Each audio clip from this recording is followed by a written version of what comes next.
House Speaker Mike Johnson has once again positioned himself at the heart of a fiery national debate, this time invoking morality as a justification for restructuring Medicaid eligibility in Donald Trump's proposed legislative overhaul, referred to by Trump as his big, beautiful bill. In recent public remarks, Johnson endorsed the idea of instituting work requirements for able-bodied adults who receive Medicaid benefits, a move he described as having, quote, a moral component. He went further to claim that work is dignity, dependency is not compassion, placing this controversial policy squarely within a values-based framework that speaks not only to conservative principles but to a broader American ethos about work, responsibility, and worthiness. On the surface, the proposal sounds simple. If you're able to work, you should work to receive public assistance. But beneath that simplicity lies a complex web of ideological battles, economic realities, and policy outcomes that deserve close examination. Supporters of work requirements argue that public aid should serve as a bridge, not a permanent solution, and that requiring work encourages self-sufficiency, reduces government spending, and reinforces the idea that assistance should be earned.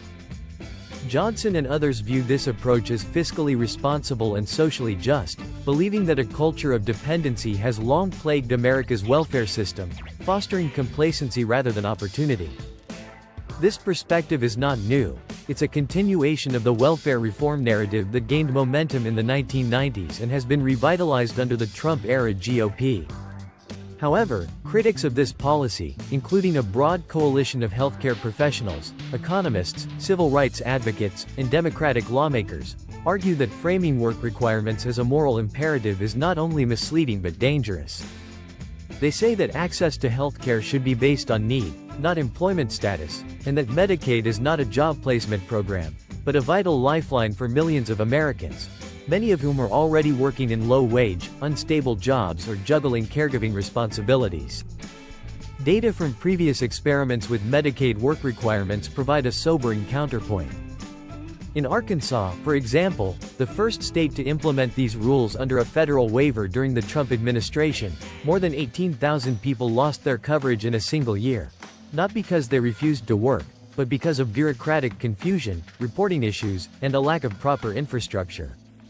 There was no measurable increase in employment. Instead, the result was a surge in uninsured residents, many of whom faced worsening health outcomes and financial strain. Critics argue that policies like this ultimately punish the poor for being poor, adding unnecessary hurdles to access basic care and treating health coverage as a privilege rather than a right. Johnson's appeal to morality also raises fundamental philosophical questions. What exactly constitutes a moral society? Is it one that incentivizes productivity, or one that ensures care and dignity regardless of a person's ability to participate in the labor market? For millions of Americans, especially those with mental health challenges, chronic illness, or caregiving duties, working even part-time is not a viable option. Should they be denied coverage as a result?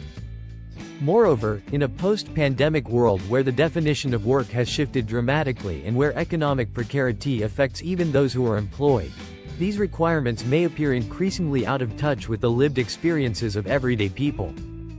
The push for Medicaid work requirements also comes at a time of rising healthcare costs, an overburdened public health system, and growing awareness of the systemic barriers that prevent people from escaping poverty, such as lack of childcare, transportation, or stable employment options in rural and underserved communities. While Johnson and his allies frame the issue as one of personal responsibility, opponents insist it's really about structural inequality, and argue that compassion, not coercion, should be the foundation of public policy. But this debate is not happening in a vacuum. It is deeply political. The Republican Party, emboldened by Trump's resurgence and seeking to galvanize its base ahead of the 2024 elections, is returning to familiar terrain, using government aid programs as a wedge issue to contrast their vision of self-reliance with what they paint as democratic overreach. For Speaker Johnson, this rhetoric serves a dual purpose. It appeals to the evangelical and traditionalist wings of the party that see work as a moral virtue, and it aligns with fiscal conservatives who believe the federal safety net is bloated and unsustainable. But critics contend that this strategy amounts to scapegoating the vulnerable for political gain, ignoring the fact that most Medicaid recipients are either working, seeking work, or unable to work due to legitimate barriers. They warn that imposing work requirements will not solve deeper economic problems. It will simply create new hardships for people who are already struggling to survive. At its core, Johnson's argument reflects a broader American tension between two visions of society. One that emphasizes individual responsibility and merit, and another that prioritizes collective care and equity. Both sides invoke morality, but their definitions are starkly different. One sees dependency as a social ill to be corrected. The other sees it as a symptom of deeper systemic failures that require compassion and investment. As Congress prepares to weight Trump's legislative proposal in the coming months, this philosophical divide will take center stage. Will lawmakers double down on punitive approaches in the name of responsibility? Or will they recognize the complexity of poverty and the need for a more humane healthcare framework? In the end, the outcome of this debate will have real consequences, not just for political narratives, but for the lives of millions of Americans who rely on Medicaid for their survival.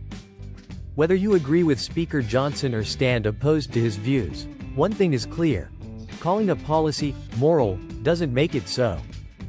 The true test of morality in governance is not the rhetoric of virtue, but the impact of laws on the most vulnerable among us.